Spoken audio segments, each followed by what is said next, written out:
Yo, halo, selamat datang kembali di WK Channel. Kali ini aku akan membahas alur cerita. Sebelum aku mulai, alangkah baiknya bantu aku untuk perkembangan channel ini dengan cara subscribe.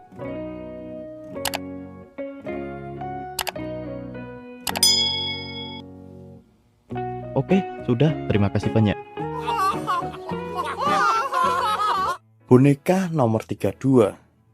Kay berkata, ngomong-ngomong, siapa yang memberi chip berlabel milikmu ini? Boneka terdiam, bingung. Ia tak mengerti maksud Kay.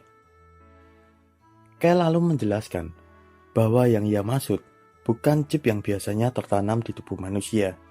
Karena jelas boneka tidak mungkin memilikinya. Chip itu ternyata ada pada kalung milik boneka. Boneka terkejut. Ia baru tahu bahwa benda di kalungnya adalah chip. Ia tak menyangka memilikinya. Ini chip yang bagi manusia digunakan untuk mendapatkan hak kebebasan. Mengetahui hal itu, boneka merasa sangat senang. Ia berpikir, mungkin dengan chip ini, ia bisa menjadi manusia. Namun, siapa yang memberikannya, ia tidak tahu. Dengan tubuh yang bergetar dan hati penuh syukur, boneka mengucapkan terima kasih kepada Kay. Ia memanggil Kay dengan sebutan kakek karena usia Kay yang sudah sangat tua. Namun Kay mengaku tak pernah memberikan chip itu pada boneka. Boneka pun menebak, mungkin paman penjual ramen yang dulu. Pertama kali ia temui adalah pemberinya, tapi semakin dipikir, semakin membingungkan. Akhirnya ia memilih melupakan soal itu. Yang terpenting, ia punya chip itu sekarang. Boneka meminta Kay untuk segera mengaktifkannya. Namun Kani menjelaskan bahwa boneka tidak bisa menggunakan chip tersebut. Dengan nada menyesal, ia meminta maaf karena membuat boneka kecewa. Chip ini tidak dapat beradaptasi dengan tubuh boneka, ujar Kani. Manusia biasa, tapi boneka tidak. Karena sejak awal, boneka bukan manusia. Mereka tak punya kewarganegaraan ataupun hak kebebasan. Hanya mereka yang lahir sah di Bayuan yang bisa memilikinya. Penjelasan Kani terlalu panjang, membuat boneka semakin tak mengerti. Tapi satu hal yang pasti, chip yang seharusnya tertanam dalam tubuh manusia muncul di kalungnya. Ini jelas ilegal.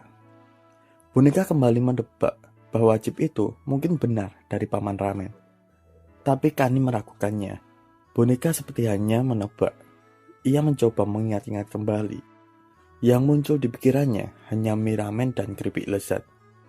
Lalu, ada seseorang wanita yang matanya ditutup, dan boneka merasakan dia mengatakan sesuatu. Tapi boneka tak tahu bagaimana menjelaskannya. Eko lalu menunjukkan sebuah pot. Ini alat perekam, katanya. Mereka menyuruh boneka mengingat kembali mimpinya sambil menggambarnya. Dengan sopan boneka meminta izin. Apa boleh aku menggambar seperti ini? Kay mengangguk dan berkata, mereka akan memberitahu apa yang mereka lihat nanti. Eko memulai kemampuannya. Ia langsung mengejar boneka. Eko mengambil kalung itu secara paksa. Pelan-pelan, bajumu nanti kotor, kena lumpur, ucap boneka. Kay berkata, apakah ada sesuatu pada chip itu seperti sensor suara atau gerakan aneh? Mereka bertanya-tanya pada Eko. Eko yang kesulitan berbicara hanya berkata, lumpur, kamu. Sesuatu tak terduga pun terungkap. Pemilik chip itu telah meninggal, dan sistem memerintahkan chip itu dikembalikan ke Bayuan. Apakah mungkin orang itu yang selalu muncul di mimpiku? Tanya boneka. Kay melihat nama pada chip tersebut yang tertulis angka 32. Pun menyadari foto di dalam data chip itu tidaklah asing. Orang itu mirip Mitsuha. Penjaga, tim penjaga, bagaimana nasib mereka sekarang? Tanya Gugu. Pun menjawab, generasi Mitsuha sudah dibubarkan, tapi sejak itu Bayuan dibentuk kembali. Heiro berkata, Bayuan mulai memasang chip dan Mitsuha sudah tidak ada. Gugu bertanya, jadi apakah ini keturunannya? Tonari menjawab, tidak. Ini klon dari Mitsuha. Semua terdiam, terkejut. Tonari menjelaskan, bahwa beberapa tahun lalu muncul banyak anak yang mirip Mizuha. Ia pernah memberitahu Fuzi, tapi tampaknya Fuzi sudah tahu lebih dulu. Konon, Baiyuan menciptakan klon Mizuha untuk mencegah punahnya keturunan Hayase. Tapi kepribadian mereka tidak seperti Mizuha. Mereka hanya manusia biasa yang mirip Mizuha. Mereka hidup menjalani perintah. Bon menyimpulkan, jadi chip ini dibuat untuk klon-klon itu. Itulah sebabnya disebut nomor 32. Tonari meminta maaf karena telah merahasiakan ini semua. Sebelumnya, Fuzi memang menyuruhnya untuk diam karena klon-klon ini tidak membahayakan. Namun Tonari merasa ini perlu dipikirkan lagi. Boneka muncul di tempat mereka bersama chip itu. Dengan nada tak suka, Tonari menyatakan kecurigaan. Heiro bertanya, apa kita yakin mereka sekutu Baiyuan? Mesar menjawab, kalau benar begitu, mereka harus disingkirkan. Situasi memanas. Boneka cepat-cepat berkata, tunggu dulu, aku tidak ingat apa-apa. Bagiku, chip ini hanya informasi. Yang ku ingat cuma, chip ini bisa membuatku jadi manusia. Tonari berkata, siapa kamu? Untuk apa kau memberi chip ini? Bukankah kau bilang, chip ini dari toko ramen? Kani merasa terpojok, mencoba menenangkan semua orang. Sekalipun kami hanya ciptaan buatan, kami punya harga diri. Mungkin kami diprogram, tapi kami punya martabat dan kehendak untuk melindungi tujuan pencipta kami. Kani pun siap bertarung dengan tangan mungilnya. Matt bergabung, siap membantu. Eko memeluk boneka dari belakang, melindunginya. Bon dan Ke mencoba menenangkan situasi, menyarankan menunggu Fuzi. Terlalu dini untuk mengambil keputusan. Tonari, Mesar, Heiro bersiap bertindak. Tonari memerintahkan agar boneka diserahkan, tapi Kani menolak. Dengan sigap ia menyerang Tonari dan mengikatnya. Heiro mendekat. Dengan tenang, ia meminta baik-baik pada boneka untuk ikut dengannya. Ia berjanji tak akan menjadikannya menjadi sampah. Matt langsung menolak. Tapi Mesar dengan mudah mengambil boneka dari pelukan Eko. Namun dengan suara sistem, boneka berkata, pukulan terbang.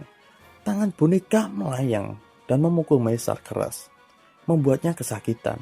Gugu hendak menghentikan mereka, tapi dia diingatkan Bon supaya tidak ikut. Bon khawatir seluruh tempat terbakar bila Gugu turun tangan. Tiba-tiba seseorang muncul dari atas. Ledakan besar menghentikan pertikaian mereka. Fuzi dan Bioran dengan wujud kudanya datang menemui mereka. Boneka terpesona. Ia melihat Fuzi bagaikan pahlawan gagah berupawan. Kani langsung bersujud menyebutnya dewa. Mereka semua lalu pindah ke ruang makan. Fuzi meminta izin agar para boneka bisa tinggal. Mesar dan Tonari tampak tak senang. Fuzi bertanya langsung, apa kalian ingin tinggal di sini? Kani menjawab, kami ingin tinggal. Fuzi mengizinkan mereka. Gugu khawatir jika mereka mata-mata Kaibara. Tapi Fuzi yakin mereka bukan mata-mata. Tonari tampak kecewa. Heiro tidak komplain karena percaya Fuzi lebih tahu. Gugu menemukan gigi Mesar yang copot akibat pukulan boneka. Bon memanggil Tonari Nesan. Nesan, kau punya informasi baru kan? Tonari mengangguk. Setelah ditangkap kemarin, ia mengubah tubuh rohnya untuk mengamati Kaibara. Tapi ia tak menemukan apapun. Bon menduga Kaibara berkomunikasi dengan cara yang tak biasa, seperti pot Eko atau kekuatan roh miliknya. Tonari berkata, Kaibara tidak peduli pada makhluk abadi. Bon menambahkan, target mereka bukan makhluk abadi biasa, tapi Fuzi. Karena mereka tak bisa mengendalikan Fuzi, mereka memburu makhluk abadi lainnya untuk menawarnya. Matt bertanya, tapi jika mereka mencari Akut dan Fuzi, apa yang mereka cari? Boneka menjawab dengan lantang, bukankah sudah jelas? Mereka mencari sesuatu untuk membunuh kalian. Sesuatu untuk mengendalikan segalanya. Mereka mencari kekuatan. Semua menatap boneka. Gugu bertanya, masa iya ada orang seperti itu lagi? Fuzi berkata, itu adalah bola ciptaan jubah hitam. Kekuatan menciptakan apapun, mengabulkan apapun. Tonari bilang, bola itu sudah dibuang jubah hitam atau Satoru. Tapi Fuzi tak yakin itu benar. Pertanyaan muncul, bagaimana Kaibara tahu tentang bola itu? Apakah para knocker yang merencanakan semua ini? Heiro dan Mesar tak bisa tinggal diam. Jika bola itu jatuh ke tangan Kaibara, dunia dalam bahaya. Boneka berkata lantang, jadi kita harus mendapatkan bola itu lebih dulu sebelum Kaibara dan menyelamatkan dunia. Benar kan Fuzi? Fuzi sedikit terkejut mendengar boneka bisa berpikir seperti itu. Benar, jawab Fuzi akhirnya. Boneka mengangguk mantap, dan setelah itu, aku akan menjadi manusia.